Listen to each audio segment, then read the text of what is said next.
The Idiom Archipelago. Day 1. The Sundering Seas.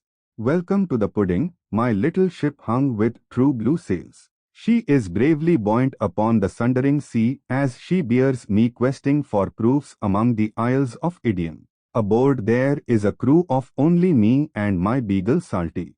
I steer the ship on the heaving waves, and Salty listens to my meanderings, understanding my moods with his plaintive eyes. You are here too, though you understand much less and exist only in the corners of my reveries.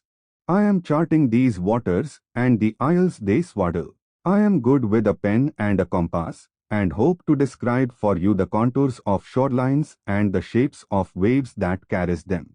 If I should discover any proofs along the way, buried in the sand or wrecked upon the reefs or marooned in the island villages, I shall attempt to sketch them for you as well, though, as you have so often told me, I am not good with abstracts. Still, I will make the attempt, and perhaps in the effort you and I will come to some kind of agreement. Perhaps we will narrow the rift between us. Perhaps we will find each other again. Day 8. Among the Hat Eaters. The island rises from the sea shaped much like a tall caputaine, with a flattened top and a reef encircling it like a brim. The pudding tossed dreadfully as we crossed the reef. Salty was nearly dislodged from the deck, but I held the tiller steady and we landed safely enough on the shore. We were greeted by a gentleman with an impressive edifice upon his head, a towering cap made of objects I thought would be better kept in a drawer or on a shelf. I saw a coil of rope, a pair of scissors, a ball filled with buttons, and a birdhouse among a dozen other odds and ends all fastened to his hat. His neck bulged stiffly with the necessary muscles to carry such a load. If you make it back across the reef in that little dinghy, I will eat my hat, he said as he strode towards us. I will wait till the tide is high and going out, I answered with a smile. He harumphed and walked away. Salty and I shared a look of bemusement.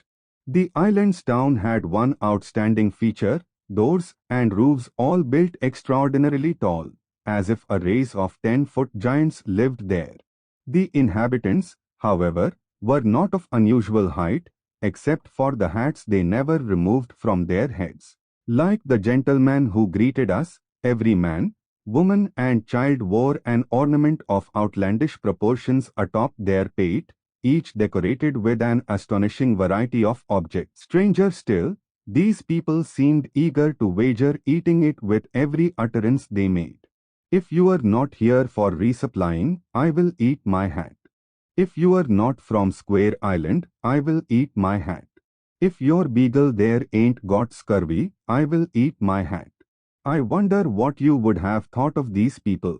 I am sorry to say I saw a bit of you among them, always so adamant that their opinion mattered most. On this island, being right was everything, and the size of the hat seemed to indicate the wearer's confidence in his own judgment and his stubbornness against ever admitting he was wrong.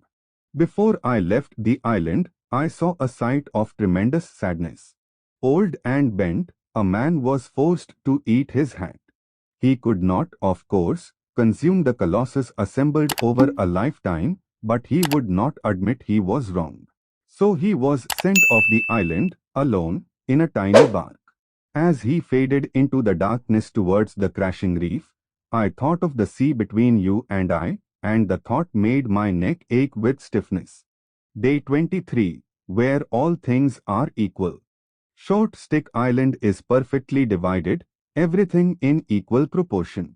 When I moored the pudding at the pier, the dockman asked me to reposition so the distances between either end of the dock and either end of my ship were the same. Ashore, the trees are trimmed to equal height, the yards are fenced in equal plots, the pickets are spaced with perfectly even gaps, and the people all are equally discontented. Their unhappiness springs from their shared mantra, posted in every public place and over every private door: never accept the short end. In the marketplace, differing voices make vigorous testament to the zeal with which the ideal is upheld. At every stall, proprietors and customers argue their side of the bargain is less equal, and at the closing of every deal both sides are displeased. The professional district is lined with offices belonging to the likes of Murphy and Sons, Creeves, Rogue and Blackman, and a multitude of other practitioners of law. The thriving economy of litigiousness promises their clients the long end, and judging by the marble facades and polished gold knockers, the owners of these offices frequently hold that part of the stick themselves. As Salty and I took our repast, I saw a small man and a large woman whose condition made me wonder.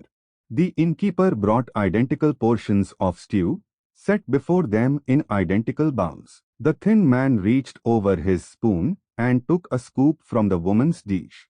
Everyone knows we men use up our victuals faster. It's only fair, he said, depositing the scoop in his own bowl. The woman reached out her spoon and took a double portion back. I'm twice your size, she said, it's only fair. The man reclaimed his scoop and took another from her bowl. I hauled 2 cords of firewood this morning. It's only fair. The woman's face grew red. I have done laundry for most of the town today, it's only fair. She dumped half his bowl into her own. I thatched the roof just yesterday. I birthed your children. I worked my fingers to the bone. The stew flew back and forth across the table, and neither man nor woman ate their fill. Finally, both stomped out to find a lawyer to help them argue their case. I looked down at Salty, who was licking the last from his bowl. Here, I said, have some of mine. The innkeeper then asked me to leave, declaring with disgust that short-enders weren't allowed in his establishment. As I walked down the docks, I thought of you. Your eyes that flash when you are angry and your tears that you try to hide. I wonder if there is truly such a thing as fairness. If there is, I suspect now it isn't worth at all what I thought it was. Day 67, Twisters and Turners. Though Plotter's Island is quite small, it has 2 villages, one on either side, an easy walk's distance. The residents of each intermingle every day as they go about their business, and I have never seen such friendly greetings and doffing of hats and pleased to see yous among any bunch of neighbors. At evening time, however, they separate. Twisters brood together in little cliques in one town. Turners seat themselves pensively at tables in the other. Salty and I sought company among the twisters. We found them most accommodating during the day, offering help to strangers and exclaiming how fortunate they were to have visitors to their humble land. After sunset, the mood turned different. I tried to join a group of conversationalists, but my presence dampened the dialogue and I saw sidelong looks that made me feel I wasn't welcome. So I sat with Salty some way off and listened to snatches on the wind. Nowhere have I ever heard such unabashed gossip. The stranger, what have you heard about him? He's running from the law. Killed a man on Square Island. I looked aghast at Salty and rose to my feet to correct this falsehood. Salty cocked his head and whined that I should wait. Oh Posh, don't be so gruesome. He is only a politician. Scandal, corruption and all of that, but he never killed a soul. That's much worse in my opinion. A good wholesome murder in fit of passion is better than scumbag tax embezzling. I heard he's done both. I couldn't help but snort at such outrageous accusations. The huddled group of twisters glanced furtively in my direction and shuffled away with lowered voices. Salty and I walked briskly to the Turner's side. I took an open seat at a table where half a dozen others furrowed their brows and stroked their chins. The table was shaped exactly like the island, and wooden carved figurines stood across its surface. What's the game? I asked. Game, grunted the mustache next to me. This is no game here, my man. This is just desserts. He lifted a push stick and used it to shuffle a group of figurines across the board. Are those twisters? I wondered, looking at the pieces. They are. They are the ones that told that tale about me and Mrs. Brinkman's cabbage patch. I don't even like cabbages. But I'm plotting something real good here. He scratched his chin, then pushed another piece across the board and chuckled darkly. They'll never see this coming. They fabricated the most horrible things about me, those twisters did. I said.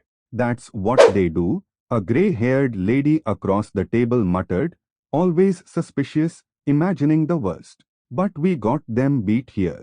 We turn it all right back on them. Well, I can see how that would be quite satisfying. I chucked. I'd like to repay them for their unkind thoughts myself. Have you got an extra push stick around? Salty whined from down between my feet. His sad brown eyes reminded me of you, and suddenly this game felt too familiar.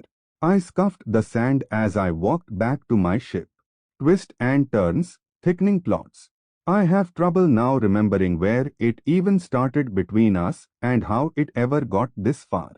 I hope you think of me, wherever you are, however far across the sea. I am thinking of you, and I promise all my plans are different now.